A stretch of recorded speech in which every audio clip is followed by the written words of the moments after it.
Okay, in terms of the stuff, deadlines remain the same, so exam 2, quizzes part 3.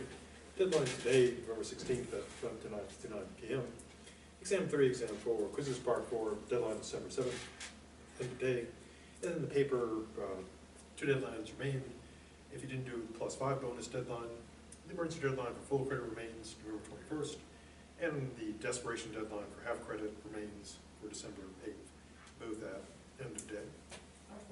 So like with the deadlines, like, you know, cause I did this for them, does that take points away? Like, cause I didn't do the draft for the 9th. Oh, no, there's no, for the draft, there's no Thank you. there's no grade penalty for not doing the draft. So just the 21st for the overall grade, right? Yeah, so as long as you have the final version of the paper in by then, your grade on the paper would. So that was just specifically for your checking out to make sure you're doing it right? Yes. Okay. Okay, so on to our final part of part 3, the problem of universals. Now this is one of the old problems in philosophy, but there are a lot of old problems, a lot of old stuff. It goes back to our good dead friends Plato and Aristotle, and even before. Now, a universal, as we've seen before, as the name implies, is supposed to be something that can be had by many things. Not in the sense of like everyone could have like, you know, same sort of shoes or same phone, but in the sense that it can be possessed, you know, the same thing possessed by many things in terms of qualities or properties. So one example would be something like the color blue. There can be many blue things. It's not like a unique individual thing that there can only be one of. So for example, each of us is not a universal because there can only be one of us, whereas being a person, everyone who's a person can be a person. Now, thinkers about universals have sometimes taken them to be metaphysically real things. Some take them to be elements of simply speaking and thinking, so they're not out there in the world, they're just in here. And obviously if you think they're out there, then we also can think and talk about them. So one of the big debates is, what are these universals? So if we talk about like blue or person or cat, yes, not from Hunger Games, but the property being cat, what is that metaphysically, if anything?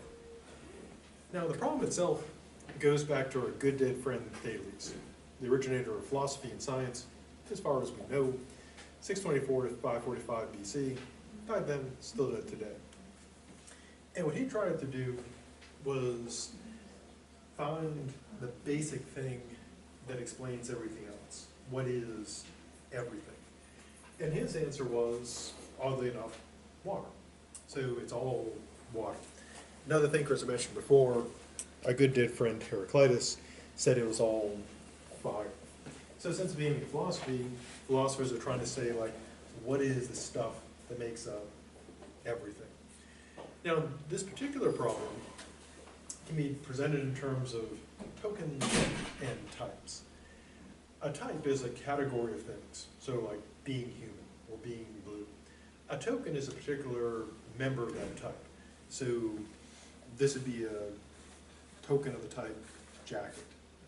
This would be a token of the type table. So the problem of universals itself is this. In virtue of what does a particular token, an individual, fall under a type?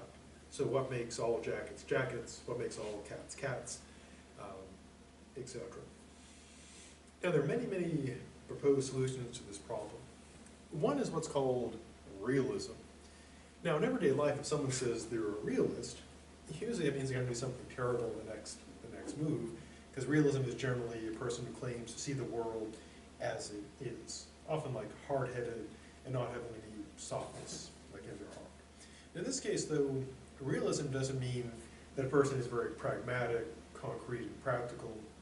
It means, in a way, literally what it means, that universals are real, metaphysically real, that there are these entities that exist that are universals.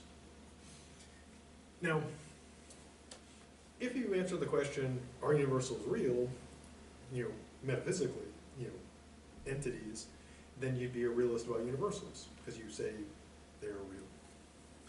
Now, other questions that were asked were, are they immaterial or material, physical or not? Another question that separates our good dead friend Plato from our good dead friend Aristotle is the question of whether they're here with us or not here. There's a famous painting, The Society of Athens, which shows Plato pointing up, Aristotle pointing down, and people have done clever things with basketballs and other things, photoshopping them in. It's pretty funny. And the idea being, of course, that Plato thinks the forms are in the Platonic heaven, wherever that is, and Aristotle thinks they're real, but here with us. Not like hanging out, like out in the woods, but part of us. So Plato would say the universal human is not here, it's in the Platonic heaven, we participate in it. Aristotle would say, well, it's no Platonic heaven, the universal human is here with us, part of us. Now, in addition to the super dead guys, there are also really dead people who wrote on this, including John Scotus Erigino, our good dead friend St. Anselm, and William of Champeaux. Not to be confused with William of Champeaux and William of Champagne. Now, during the Dark Ages, the problem universals came back into vogue. When people weren't dying of the plague and fighting in the Crusades, they were debating universals. And there actually was stabbings about it. There were recorded battles between people ending in bloodshed, as they were pretty excited about it. Now, during the medieval time, one of the major educational reforms ended up in what's called scholasticism, from which we get our term scholastics and our term scholar. So many of our academic terms date back either to the ancients, like academics, or to the Middle Ages, like scholar, or the opposite, dunce. Now, the scholastics, during this time, operating under the, basically the patronage of Charles the Great, he dumped a lot of money into education, creating universities that still exist to this day, that go back into the Middle Ages, and they're way back. Now, here's how the scholastics presented the problem. Now, they base it on this guy, Boethius, who translated Porphyry's Introduction to Aristotle's categories. So, metaphorically speaking, in a way, it's kind of like a game of telephone. If you ever played that, I guess now it would be like texting, where you say, someone starts off saying something, then you pass it down the line. And of course, what people intentionally do, which throws off those also, they intentionally screw it up. But even if you're not screwing it up, it still gets screwed up. So they had these following questions. Are universals out there for real, whatever that would mean, or are they just in our mind, where are they something out there that we learn about, like Plato and Aristotle claimed, or are they just in here and we project them, like a projection on a screen or putting lines on a map? Again, if you think they're real, you'd say yes. Now, if they're real, are they material here or immaterial? A couple possible answers. And of course, if they are real, are they part of us or not? Again, Plato versus Aristotle.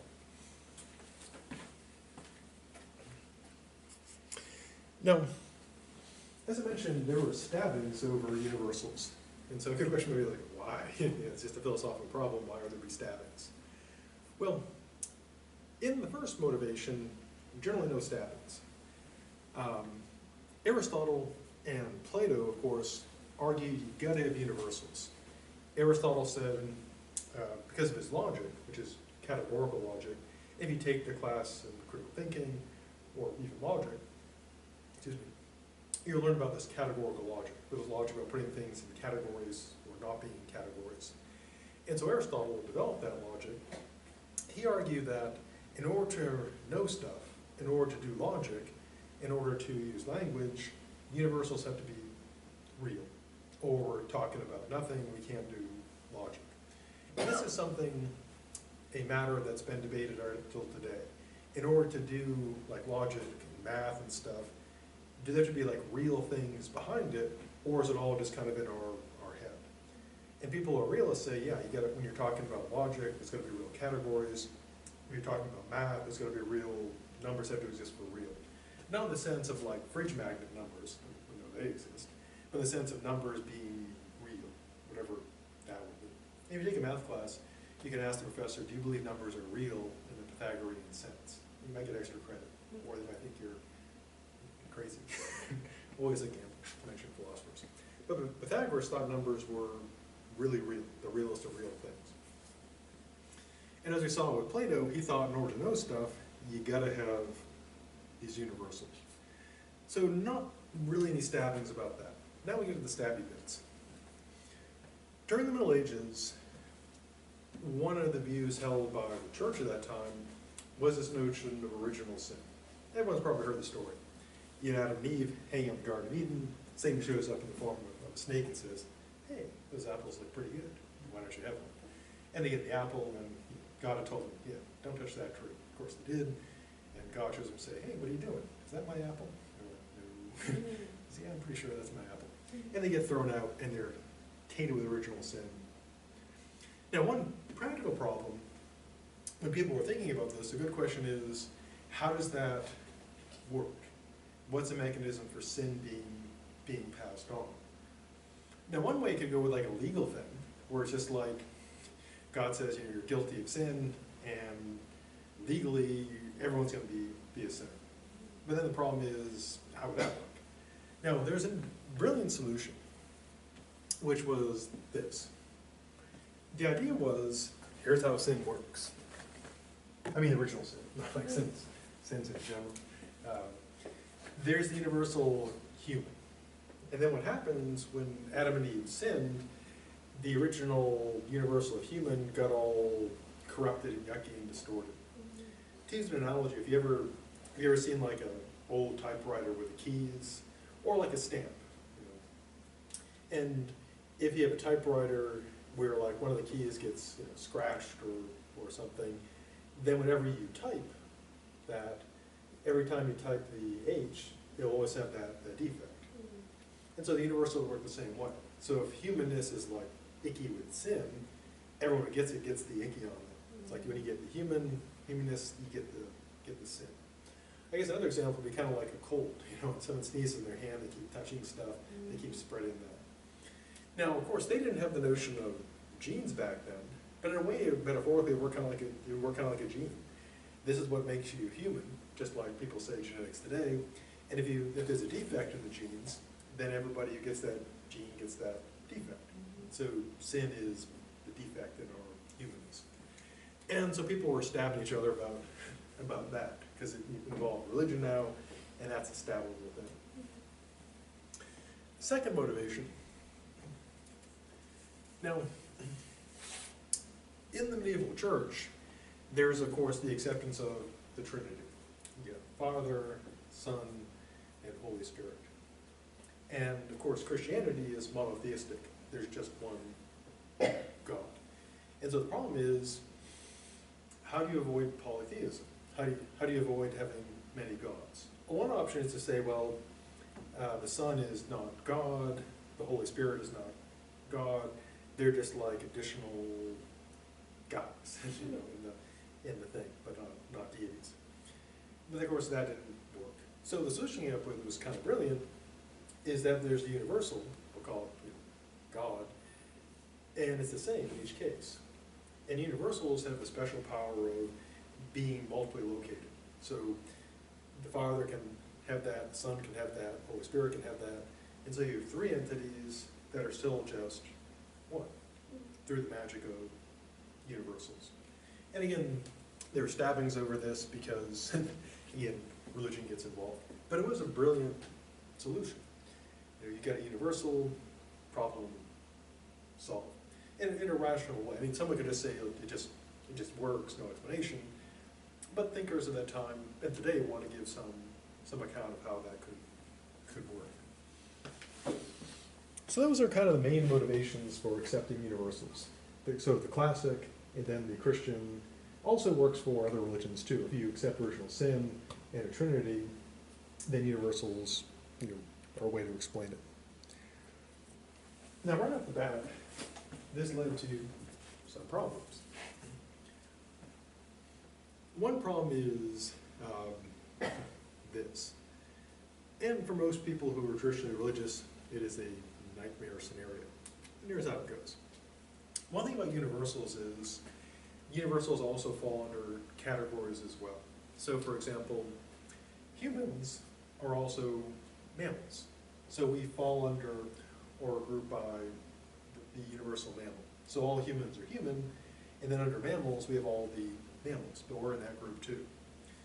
Now, all universals are, so they fall under the universal being. And that means that everything is being. And usually being is taken to be God, and that would mean that everything is God. And this view is called Pantheism. Not a belief in pan pizzas, but a belief that everything that there is God. So it's not that I'm God and you're God and tables and chairs are God, it's that we're all part of God. To use a bad metaphor, it's like every cell in your body is part of you. We're like the cells in God's body. So here's everything there is, and that's God, and we're in here. Not as separate entities. So like, your liver is not separate from you, it's part of you. And we're like livers that think we're not part of the body. But of course, according to pantheism, we are. Now, most thinkers think pantheism is super crazy. And so universals lead to this problem, and hence more stabbing because of pantheism.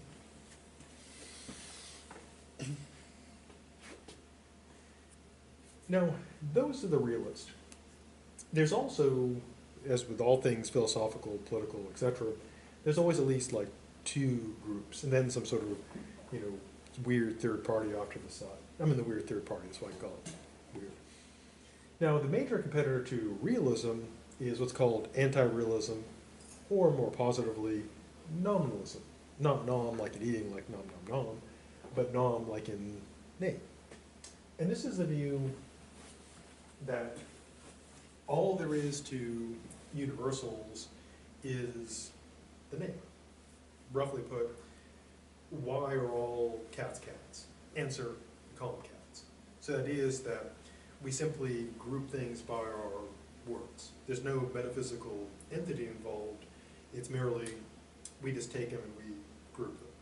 To use a metaphor, it's like what makes states states is that we draw lines about them rather than say, Florida. So everyone there is a Floridian. What is it to be a Floridian? You live in the Florida.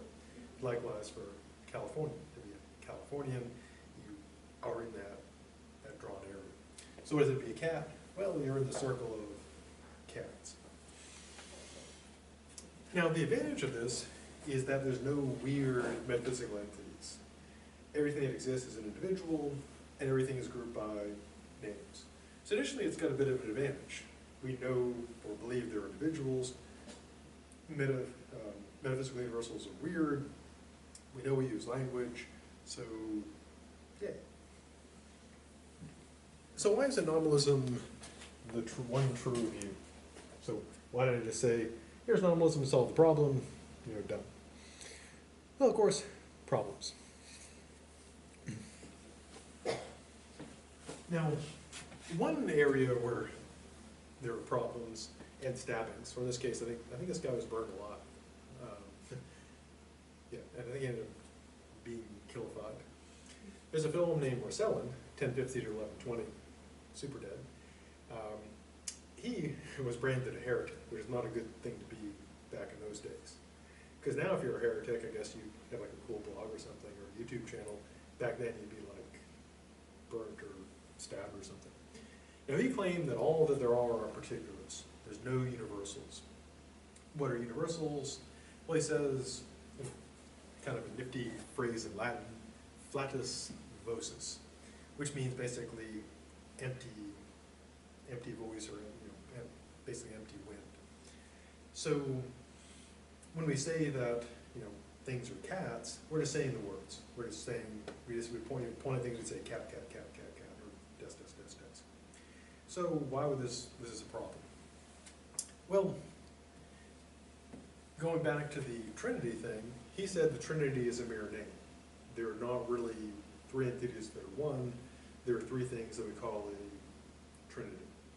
So it'd be like if you had use a metaphor to like a band, it'd be like if you had a group of three people and said, that's Trinity. Mm-hmm. Or any band.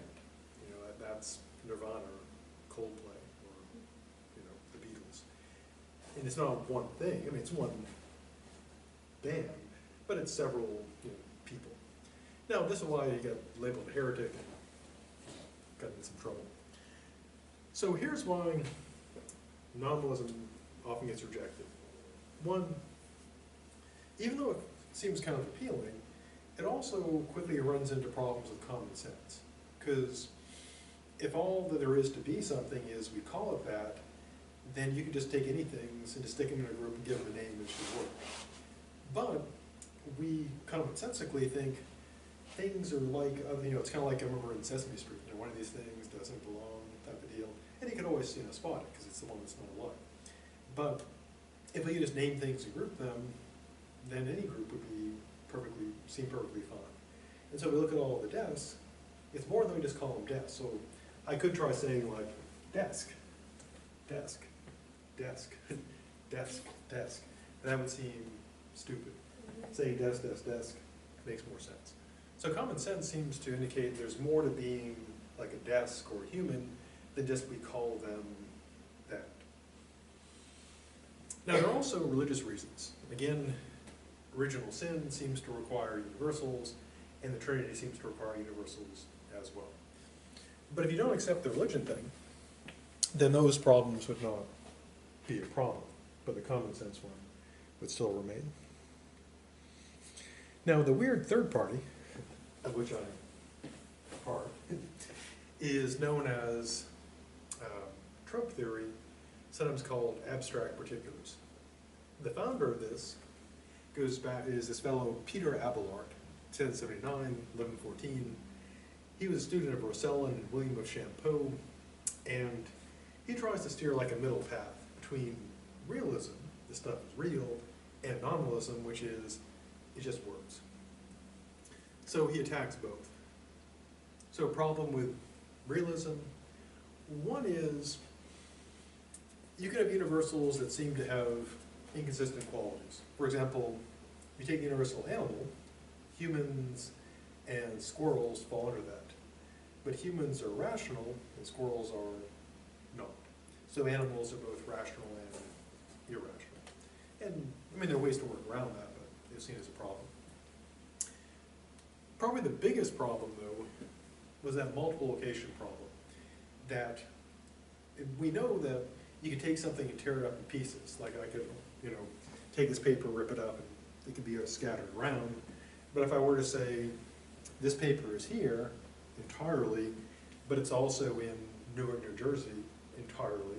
It's also in Orlando, hanging out with the classic entirely. That would seem impossible. Because if it's all here, it's got to be here. It can't be all someplace else. But universals, supposedly, and this sounds crazy because it is crazy, they're supposed to be able to do that, to be entirely in different places. And that seems to be the craziest, you know, problem with them. And of course, Abelard, he said, yeah, this also leads to pantheism, and that is super crazy. Now, part of the motivation for accepting universals is logic and language. So you can do both of those. So he said, universal words do point to universal concepts. And the concept, and this later leads to all kinds of problems later on, is the word's logical content or meaning. And stealing from Aristotle and others, he says what we kind of do is this. The universal word, the concept, is a common and confused image. It is somehow, here's a concrete example. So what we have in this view is this image of cat, of what is common to all cats. And But of course, it's going to be kind of confused and blurry because all cats are somewhat different. And somehow we're able to group them all together. Or so we claim. Now he ends up being kind of a novelist, but then ends up sliding towards a new form of realism. So he thinks that we have these concepts in our mind, and they are mental. But he starts moving towards what could be called a moderate realism. Namely this, that there really are, in a way, these universals, like catness and humanness and blueness, but they don't exist apart from the particulars. So unlike with Plato or Aristotle, you don't have them being in Platonic heaven or separate entities. So you can only have what's called the distinction in reason. Now when I first learned of distinction in reason, I thought it was a terrible cheat. I still do. Because distinction in reason is when you say that there really is no difference for reality, but you draw a distinction between it in your thinking about it. I don't mean like just drawing a line on the board or something, but they can't be separated, for real, but you can divide them in reason. So I thought, you couldn't extract out the qualities of separate entities, but you can think of something and separate out, say, the color, etc. Now, certainly I do agree that you could think of like a backpack and then think of it apart from its, like, you can think of the color apart from the backpack apart from the color. But the reason why I think this is kind of a cheat is because if the separate thing does something, but it's not separate, then that's kind of a cheat, because it's doing something like it's its own thing, but it's supposedly not its own thing, which is kind of cheating. And to use a bad analogy, think of like the controversy about some of the elections, where you have somebody who's running for a race, but is also a political official, perhaps supervising the race. And if they say, well, I can separate out me being, say, a candidate from me being the person running the election. And that would seem kind of like a distinction in reason, because they're not really, they're still the same person, but they could say, well, I can make that distinction in my role. But of course, a reasonable criticism would be is, you can't really do that. So if someone was like, if a judge is accused of a crime, and they say, oh, I'll judge myself, and I'll separate myself out, from judge and from being the accused, no problem, I can totally do that. People probably wouldn't see that as very, very reasonable.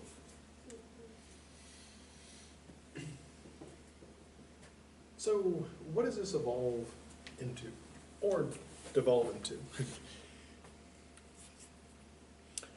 Well, it ends up initially being called moderate realism, and then it gets a name, abstract particulars, and then ends up getting called trope theory, and that's stuck, and it's a terrible name, but it's stuck. So early modern realism was embraced by Abelard, Aquinas, and others. So universal ideas are in the mind, but are not fictions. So Abelard and Aquinas believed in God. So they had kind of a God version of this. And here's how it worked.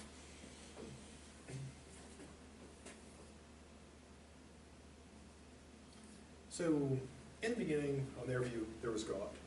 And God has in his mind these concepts. Say the concept of cat. And then what God does, he has this, since he's God, his notion of concept of cat is the perfect concept of cat, because he's God.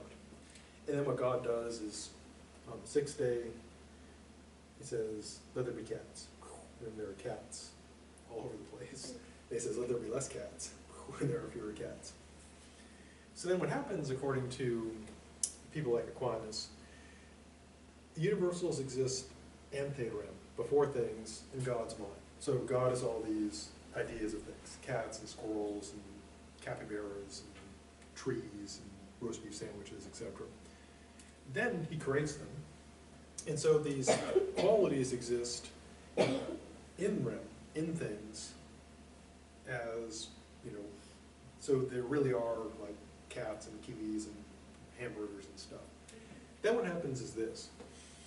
So here on Earth, God creates actual, well, it's more complaining. That is a nightmare. And then people see it, and then they get, the cats are all over the place today. Then they build this concept of, like, they see all these, all the cats they see, and they start reconstructing the idea of cat, kind of piece by piece. And every time they see a new cat, they get like new data in there. Today, of course, they would call this like a learning system. I guess we're not the original learning system, but we are learning systems. And so what happened is, gradually, people would develop this notion of cat. So you got God's perfect idea of cat. He creates actual cats based on his perfect idea. And then we see the cats, and in a way we're trying to reconstruct God's perfect idea. But we're imperfect, the cats are imperfect here, so our idea of cat is even less perfect than actual cats. Or so he claims. But our notion of cat is objective, because it ties to this, and we're seeing what all cats have in common.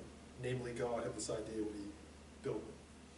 So in a way, we're kind of reverse engineering the concept of cat. To use another metaphor, you can think of God as like the 3D printer. There's the original file. God prints the object, prints the cats, and then this would be like, what we do, it would be like, you're given an object from a 3D printer, and you're told, okay, recreate the file, just by looking at the object. And then what you try to do is recreate that file. And if you're doing it, if you have like a scanner, really cool, expensive scanner, you can do it. But if you're trying to like do it in by hand, it's not going to be like perfect. And so metaphorically, that's kind of how it works. So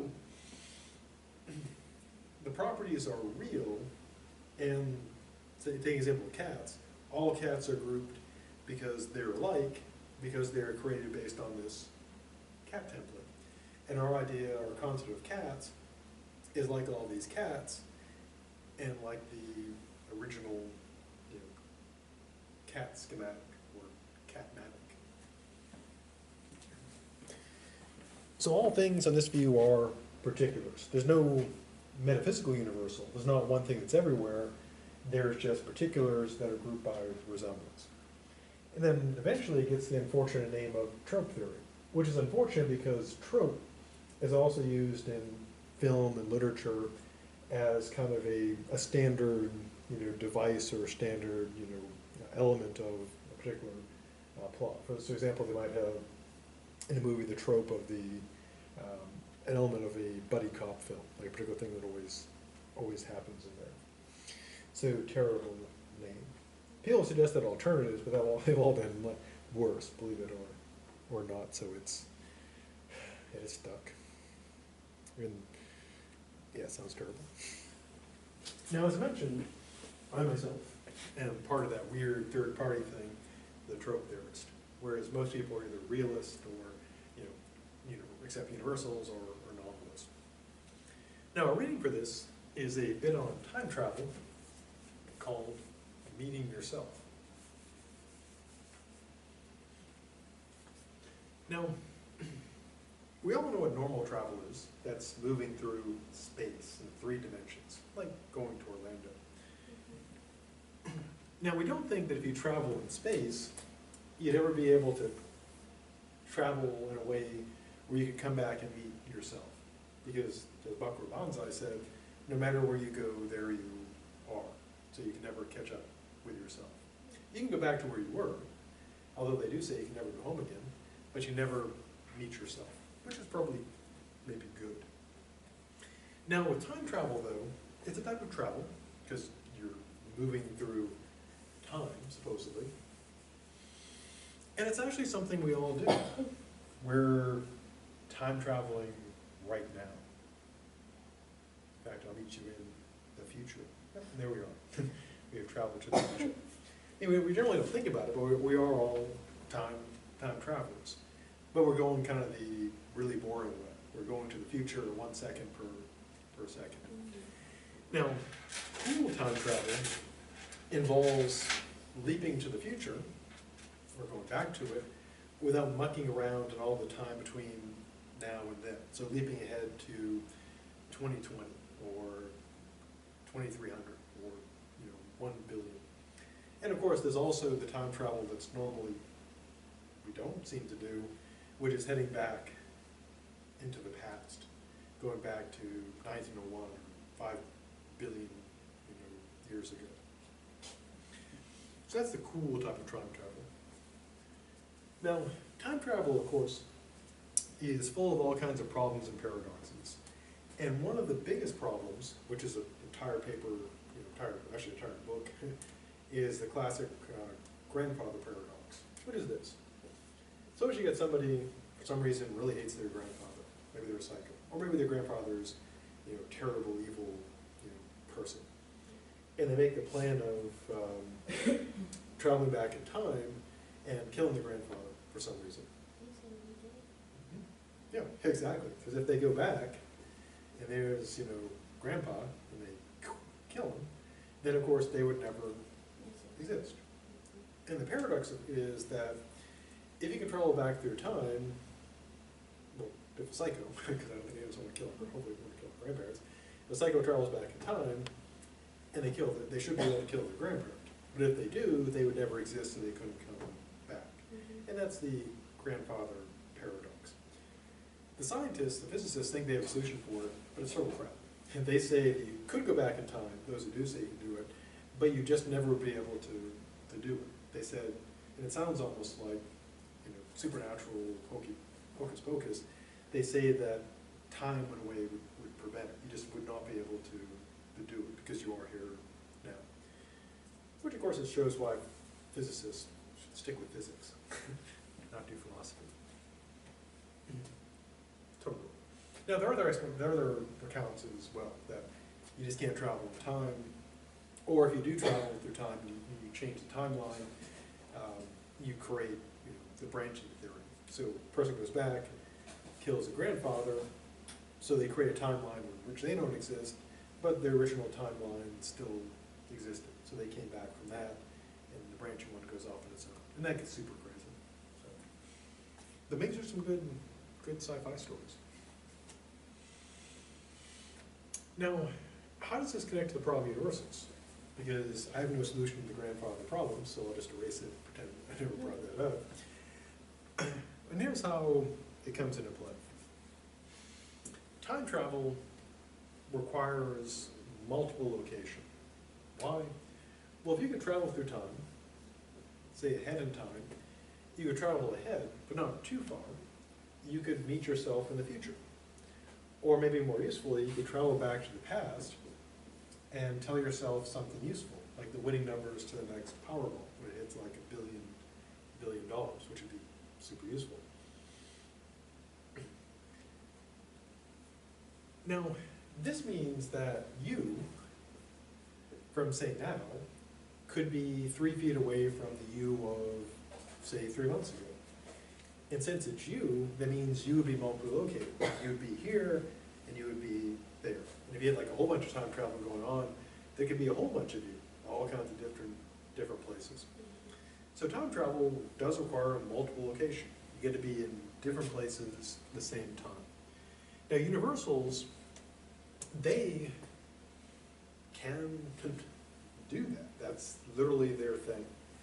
And so if what makes up you is universals, then they can be in different places at the same time. So it seems if you want to have time travel, and it's cool, because like the good Terminator movies, Doctor Who, etc., that's pretty cool, but the price would be having to accept universals. What if you think universals are crazy, as I do? Well, it seemed to be a bit of a problem. Now, the view that I accept, which is super crazy as well, again, it's called trope theory. So what does that mean?